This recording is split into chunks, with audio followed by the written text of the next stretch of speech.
Han började ju för några år sedan att hämta hem den här då och börja samla delar till han. Det är ju mycket krom och nya grejer som är påsatt på han då, för det var ju rostigt och bedrövligt. Men och sen under många år då har jag haft hjälp att renovera han och samla grejer och åkt och byggt klar han, och han var ju klar nu här i vinter då. Och bilen blev Cronjes sista livsverk då han tyvärr förolyckades i en trafikolycka i vintras. Cronje riktade in sig på Chevrolet 58 som han hade hemma i sin fina samling. Det var senare som han gled in på just Oldsmobile. Det är en GM-produkt och han har ju GM-fantast, och han fick tag i en fin en 88 Ace Oldsmobile i orenoverat skick. Det började med den av en slump. Och då gillar jag modellen, fastnade för. Det är ju en exklusiv och fin variant från GM med all utrustning som finns då, utom luftfjädring. Det är ju ingen luftbil det här då, men det är ju elhissar, elantenner och elsäten och lite färgade rutor. Det som är lite ovanligt som man inte ser så mycket, det är ju att det även är färgad bakruta, lika som framrutan. Det är en liten annorlunda grej. Den fanns ju dock original.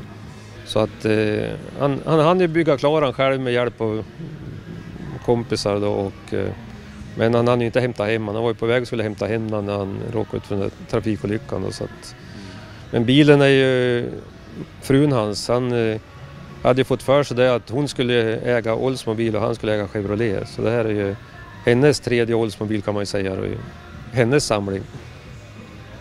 Den ser ju som ny ut den här också.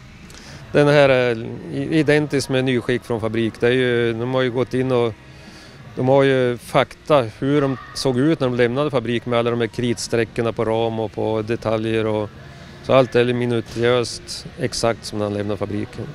Återställt till original in i den minsta detalj. Och det som är lite kul med den här bilen är att det är en liten egen färgsättning på den. Man ser inte de här färgkombinationerna som vanligt med bilens lackering och så taket och inredningen. Det blir en liten extra kick när man tittar på den. Han, du ser hur den här bilen såg ut innan han ens påbörjade bygget? Jag var med Cronje och hämtade hem han till Sundsvall, och jag var med även när han lämnade han till renovering, så jag var och burit grejer till den här en hel del. Och det var ju ett vrak.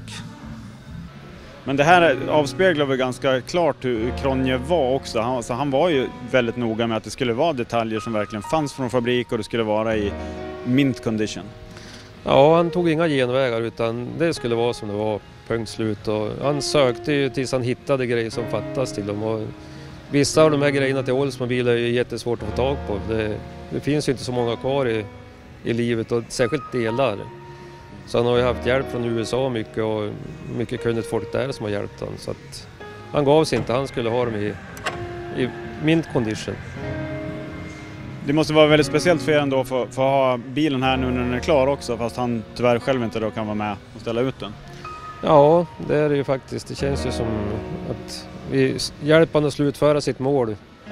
Det han gjorde. Men det är ju Margot då som har tagit hit honom. Och hon gillar ju bilar lika mycket hon också, så hon vill ju gärna visa upp den också. Och visa vad Cronjes sista livsverk var som han var med och gjorde klart då.